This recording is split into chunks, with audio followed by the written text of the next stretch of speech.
Bonjour à tous, c'est Calpi. Aujourd'hui j'avais envie de vous parler de notre déménagement au Canada, plus précisément dans la ville de Sherbrooke au Québec. Alors quand je dis notre, je parle de moi et de mon conjoint. Ça me semblait être une bonne idée de vous faire un petit retour sur notre expérience, sur un petit peu tous les points de notre déménagement à l'étranger, depuis les tout premiers préparatifs jusqu'à notre arrivée ici dans notre appartement. Une des premières choses que j'ai faites lorsque j'ai su qu'on allait venir au Canada, ça a été de regarder des témoignages, entre autres par des vidéos YouTube. Alors forcément j'avais envie d'apporter ma petite pierre à l'édifice. De notre côté, je pense qu'on peut dire qu'il y a eu quand même beaucoup de moments stressants, mais au final tout s'est super bien déroulé. Alors j'espère que cette vidéo elle va vous conforter dans l'idée de venir vivre ici.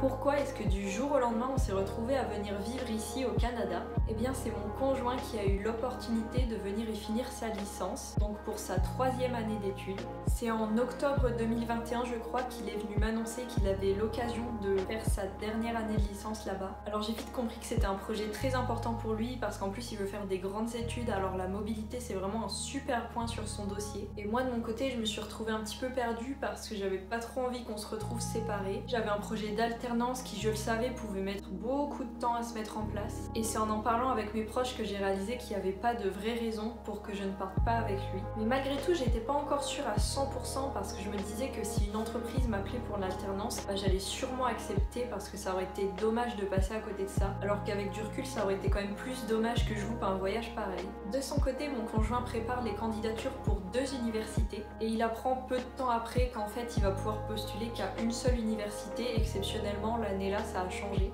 Donc ça réduit grandement les chances de partir parce qu'en plus les universités elles sont assez sélectives sur les dossiers. Et il a fini par choisir de candidater uniquement à l'université de Sherbrooke. Là s'enchaînent 4 ou 5 longs mois où on est dans le mystère total sur notre avenir proche. Et c'est finalement au mois de mai qu'il a une réponse positive de la part de l'université de Sherbrooke. Donc là dites-vous que aucune démarche n'est commencée. On est à la mi-mai et sa rentrée c'est fin août. Donc c'est une situation carrément stressante pour nous, mais avec du recul on s'est très bien débrouillé. Les premières démarches commencent et je peux vous dire qu'on a dû passer des heures à lire toutes les informations sur le site de l'IRCC du gouvernement du Canada. Sachez que toutes les informations nécessaires à votre voyage sont vraiment disponibles sur ce site. J'ai trouvé que le site était très complet là-dessus et c'est ici que vous allez faire vos demandes de visa, etc. pour votre immigration. Alors c'est surtout mon conjoint qui a besoin de faire des démarches pour son visa d'études. Moi de mon côté j'ai choisi de faire un visa visiteur, donc j'ai juste à sécuriser mon arrivée avec quelques papiers pour prouver par exemple que j'ai les capacités financières de venir vivre 6 mois ici. Le problème pour le visa d'études c'est qu'il a absolument besoin d'un papier obligatoire, c'est le certificat d'acceptation au Québec. Et bien que ce papier ait été fait au plus vite après son acceptation à l'université, il a mis énormément de temps à arriver. Le temps passe et on a bien peur qu'il ne puisse pas faire sa rentrée à cause de ça. Parce qu'en plus l'université de France lui a dit que si les visas n'étaient pas là à temps, il pourrait faire sa rentrée au Québec qu'en janvier, donc seulement pour le 2e semestre. Sauf que nous derrière on va libérer un appartement et ça aurait été vraiment super compliqué si on n'avait pas pu partir au mois d'août. Ce certificat il arrive mais seulement à la mi-juillet, donc c'est à ce moment là qu'il commence sa demande de visa. On se retrouve à prendre en urgence un rendez-vous à Paris pour faire les données biométriques. Alors en France métropolitaine il n'y a que à Paris et à Lyon que vous pouvez faire les données biométriques, mais à Lyon il n'y avait carrément aucun rendez-vous disponible. Mais au final Paris de toute manière ça nous arrange bien avec le TGV et tout ça, on a pu y aller directement. Donc ce rendez-vous à Paris on a dû le faire à peu près vers le 25 juillet, seulement le site de l'IRCC prévoit un délai de 60 jours à peu près après ce rendez-vous et on n'est que 1 mois avant sa rentrée. C'est vraiment une grande période de stress et en plus c'est très frustrant parce que la seule chose qu'on peut faire c'est attendre. Finalement on a eu beaucoup de chance parce que sa demande de visa elle a été acceptée quelques jours seulement après le rendez-vous à Paris. Donc là ça y est, tout s'accélère. On a une vingtaine de jours pour acheter les billets d'avion aller-retour, finir nos cartons, démonter les meubles, en gros finir notre déménagement de notre appartement vers temporairement chez nos parents et tout ranger, tout stocker pour pendant notre séjour, préparer tous les papiers type administratif du voyage, faire les valises, ce qui implique beaucoup de choses parce qu'on veut vraiment rien oublier d'important, prévoir le programme à notre arrivée et enfin dire au revoir à tous nos proches. Parce que normalement on est parti pour 8 mois. Et à ce moment là en plus on n'a toujours pas trouvé d'appartement sur place et on n'a pas de chance parce qu'on tombe en pleine pénurie de logements, ce qui fait que dès qu'une annonce d'appartement est postée, elle est prise d'assaut. Et nous avec le décalage horaire en plus c'est un petit peu compliqué parce que par exemple les particuliers, ils ont tendance à poster les annonces le soir quand ils rentrent du travail par exemple. Sauf que nous, chez nous en France, ça tombait dans les minuit, 1h du matin.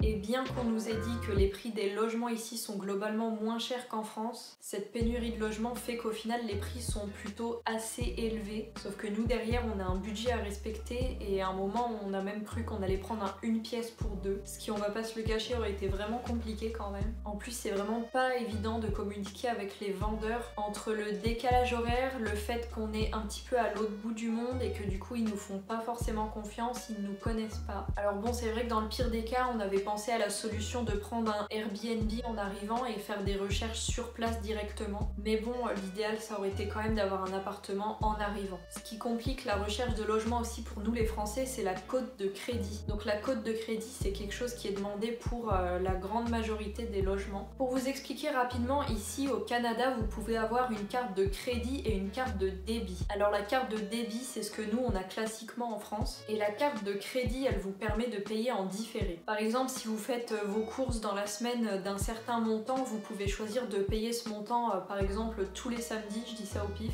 Et le fait de rembourser votre crédit toujours à temps, ça vous construit une bonne cote de crédit. Ça prouve en quelque sorte que vous êtes un bon payeur et de cette manière, les agences, les propriétaires, ils savent que vous allez payer votre loyer et ça leur fait une petite idée de quel genre de personnes ils ont affaire. Forcément, nous, en tant qu'étrangers, on n'a pas du tout cette cote de crédit et ça nous ferme au moins la moitié des portes, sincèrement. Et un jour, on est enfin tombé sur une agence qui nous a fait confiance. On a trouvé cet appartement sur une annonce Facebook via le marketplace. La communication avec la personne était au top, l'appartement correspondait parfaitement à nos critères, tellement qu'on a cru au début que c'était peut-être une arnaque et on était très méfiants. Puis la personne de l'agence nous envoie une vidéo de visite de l'appartement et on tombe vraiment sous le charme. On a vraiment eu peur parce que la personne de l'agence, elle nous demandait un loyer d'avance. Alors en fait, c'était pas vraiment un loyer d'avance, mais c'est que nous, on arrivait fin août et que l'appartement, il est censé être loué au 1er août, donc techniquement on est obligé de payer le mois d'août. Sauf que nous on fait pas confiance, on va pas envoyer de l'argent comme ça sans savoir si l'appartement il existe vraiment. Donc on commence à se raviser, puis c'est la personne de l'agence qui nous a dit finalement il n'y a pas de souci, vous pouvez payer lorsque vous arriverez fin août. Alors c'est super, on a signé tous les papiers du bail en ligne et on était super rassurés parce qu'on était enfin sûr et certain d'avoir un appartement à notre arrivée. Et après encore quelques petits détails à régler, vient le grand jour du départ. C'était un jour tellement intense, je crois que je suis vraiment passée par toutes les émotions, littéralement. Ce jour-là, on programme un réveil à 4h du matin, sauf que je me suis pas endormie avant peut-être 1h30, 2h et que je me suis réveillée à 3h. Forcément, avec l'excitation, le stress et tout, c'était impossible de dormir. Je pèse une dernière fois les bagages pour vérifier que tout va bien. On prend le TGV qui nous dépose directement à l'aéroport Paris-Charles de Gaulle. Donc là, on prend notre avion à 11h30, tout se passe bien. On arrive à 13h, heure locale, mais en fait, dites-vous qu'on a eu 8 heures de vol. Donc en fait, notre ressenti, c'était arrivé à 19h quoi. Autant vous dire qu'on a eu une journée à rallonge. À l'aéroport de Montréal, tout s'est super bien passé. Moi, je suis acceptée directement pour 6 mois, c'est-à-dire le maximum avec le visa de visiteur. Donc je suis super heureuse. Et mon conjoint de son côté, pareil, tout se passe très bien. On a dû passer au total 1 heure à l'aéroport, le temps de faire les papiers à l'arrivée, passer à l'immigration et récupérer nos bagages. Et aussi planifier ce qu'on allait devoir faire juste après. Finalement, on décide, même si on est super fatigué, de se rendre à Sherbrooke le même jour. Alors depuis l'aéroport, on trouve un bus qui nous amène directement à la gare d'autocar de Montréal. C'est là-bas qu'on va pouvoir trouver un bus pour aller directement à Sherbrooke. On n'en pouvait déjà plus, en plus moi dans l'avion j'ai pas dormi parce que j'étais serrée comme une sardine. Finalement à la gare d'autocar de Montréal on a eu peut-être 2 heures de répit à peu près avant d'avoir notre bus. Donc là on a mangé une petite pizza et on s'est un petit peu reposé. On prend le bus et on profite avant le coucher du soleil pour regarder les paysages de Montréal. Franchement c'est vraiment super sympa. Mais la nuit tombe très vite parce qu'on a dû prendre le bus un petit peu avant 19h je crois et le soleil il devait se coucher vers 20h quand on est arrivé. Et donc là je peux vous dire que pendant le trajet de nuit j'ai dormi parce qu'on avait les bagages dans la soute du bus et les sacs sac à dos sur nous, on n'avait pas à les surveiller constamment. Du coup j'ai relâché la pression et ça m'a fait beaucoup de bien. On arrive à Sherbrooke vers 21h30 je crois. Entre temps on avait réservé un motel sur place parce qu'on arrivait trop tard pour prendre l'appartement. Et là, terrible erreur, on a pris un motel trop loin et on a marché presque 1 heure avec 2 valises de 20 kg plus 4 bagages à main qui en tout devaient faire bien 20 kg aussi. C'était vraiment l'enfer.